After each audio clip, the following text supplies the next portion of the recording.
the man standing before them, terrifying enough to send them fleeing at the mere act of removing his mask, is none other than Jason, the most feared killer of all time. But his terror lies not only in his raw strength, it's his supernatural ability to resurrect after each defeat. This time, in order to expand his murderous ambitions, Jason has resolutely left his old haunt of Crystal Lake, bare-handed. He has now arrived in the bustling metropolis of New York City, where crowds are everywhere. A few days earlier, a passing ship disrupted the peace of Crystal Lake. On board, a young couple, unable to resist their urges, the two decided to cram up their knowledge of physiology. Jim went outside to drop the anchor for the boat. Little did he know, this action would release a sealed evil and ultimately cost him his life. To create a tense atmosphere, Jim began telling Susie a scary story about Crystal Lake. There was this boy named Jason Voorhees, drowned in Crystal Lake about 30 years ago.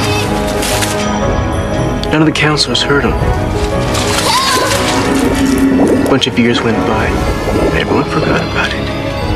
And that's when the murder started to happen. Jason's mother had once believed it was a counselor's negligence that caused her son's death, leading her to try and kill everyone in revenge. But in the end, she was decapitated herself. Thus began Jason's series of massacres, vowing to kill every young person in the Crystal Lake area. Seeing the fear on Susie's face, Jim quickly cut off the story, reassuring her that it was just a scary tale. What he didn't know, however, was that Jason's corpse lay at the bottom of Crystal Lake, right under the boat. Due to the water currents, the boat exerted a strong pull. The anchor, as it sank, caught onto an underwater cable. As it pulled, the cable snapped, sending a massive electric current surging through Jason's body. To everyone's horror, Jason, who had been resting on the lakebed for years, was revived by this electric shock. The rising smoke and flashing lights on the lake's surface signaled the beginning of another massacre. Susie, with sharp ears, heard strange noises, and immediately recalled the ghost story she had just heard. Prompted by her, Jim reluctantly got up to check, but minutes passed, and Jim hadn't returned. Growing worried,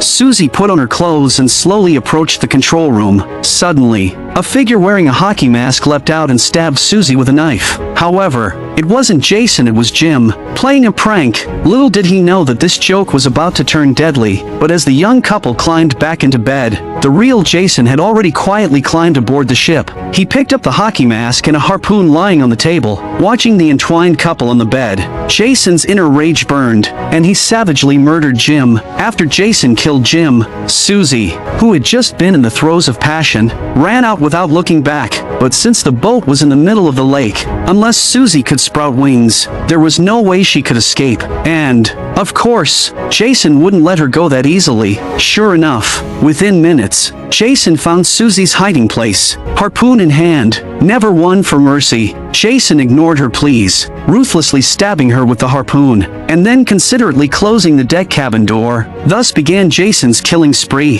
From that very night onward, the next day, at the seaside dock, a group of soon-to-graduate teenagers were eagerly awaiting the start of their graduation trip. Their chaperone was a teacher named Colleen, who had come up with the idea of taking a boat trip to New York as a memorable graduation experience. Another teacher, Charles, was also coming along. At first, he had no issue with the plan, but as they were about to board, Charles suddenly realized that Colleen had also invited his niece, Rennie, along for the trip. Colleen wanted Rennie, her exceptional student, to be part of this journey as well. Although Charles was Rennie's uncle, there was no hug or even a simple greeting when they saw each other. Ignoring Charles's gaze, Rennie, accompanied by her pet dog, headed straight onto the boat. Since Rennie's parents had passed away, Charles had become her sole guardian. He felt that Rennie should consult him before making any decisions about what she did. However, Rennie was already an adult, and Charles's strange need to control her was a source of frustration for her. No matter how much Charles objected, Colleen firmly stated that Rennie had the right to make her own decisions. Now that Rennie was already on board,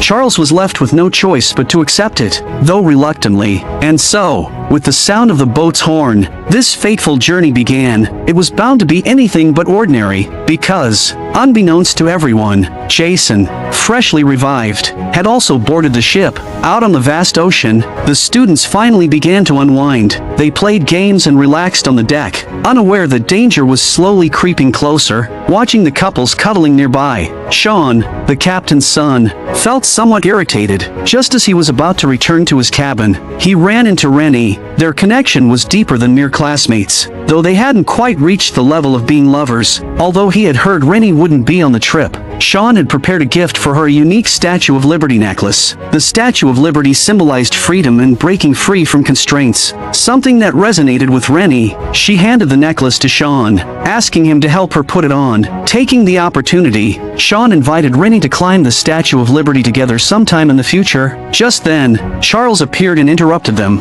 telling Sean that his father was looking for him. After Sean left, Charles turned to Rennie, ready to chastise her, claiming he was deeply concerned about her. Furthermore, the weather forecast predicted a storm that evening. He urged Rennie to return to shore, warning that if anything went wrong, her dark past might be exposed. When Rennie was a child, she had once nearly drowned, leaving her with a deep fear of water. But to Rennie, that was all just her Uncle Charles's perspective, so she firmly refused his suggestion to leave. In the end, Charles had no choice but to reluctantly let her stay on the trip. Meanwhile, elsewhere on the ship, JJ had ventured alone into the engine room, guitar in hand, hoping to capture the perfect acoustics for her music video. She believed that only the echoes in this room could fully showcase her talent, unaware that this decision would seal her fate. As she began to play, a figure appeared behind her. Jason, drawn to the sound of her music, he slowly descended the stairs, and when JJ glanced up, she caught sight of Jason. The shock of his sudden appearance made her forget all about her music dreams. She dropped her guitar and bolted, but Jason wasn't one to let his prey escape. He picked up the guitar and chased after JJ. With a scream, her life ended in a burst of blood. Meanwhile, back in the cabin, Rennie, now reassured by her uncle's reluctant approval, prepared to enjoy her graduation trip. As she was changing clothes, she suddenly heard little boy calling for help from outside the window. At first, Rennie thought she must have misheard, since the ship was out at sea, but as she moved closer, she actually saw young Bay pounding on the window, desperately asking for help. Before vanishing, sensing danger, her pet dog immediately jumped off the bed and ran out, and Rennie quickly followed. While she was on deck looking for her dog, she stumbled upon Tamara and Eva, who were secretly preparing to indulge in some contraband. Seeing Rennie, Tamara warmly invited her to join them. Knowing the risks, Rennie refused without hesitation and hurriedly left to continue her search for her dog.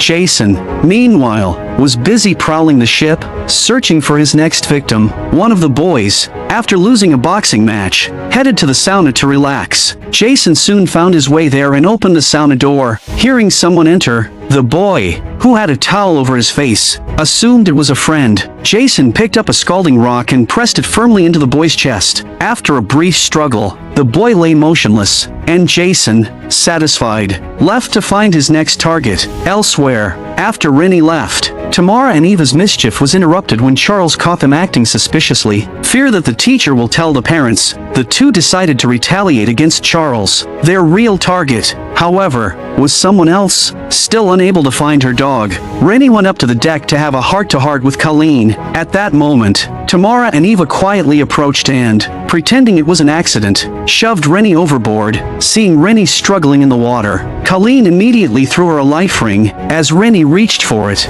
she felt a hand firmly grasp her leg and drag her down. Looking down in terror, she realized it was little boy, the same figure she'd seen at the window. Reaching out to her again, panicked, Rennie summoned all her strength and managed to break free, eventually resurfacing. Hearing the commotion, Sean rushed over and, without a second thought, dived in after her. With the help of the life ring, Sean finally managed to pull Rennie to safety. The incident had shaken her deeply, and the vision of little boy underwater left her unable to calm down. Charles, hearing the noise, came out to find Rennie soaking wet. Immediately realizing what had happened, he strictly warned Colleen and Sean to stay away from Rennie and prepared to take her back to her room. Just then, the ship's janitor appeared, muttering something cryptic to Charles and Rennie. Just come back, and you're all gonna die. The janitor mentioned was none other than Jason, who had recently been revived by the electric shock and boarded the ship. Before the ship even departed, the janitor had noticed bloodstains on the window of the boat where the couple Jason had killed had been, and when Jason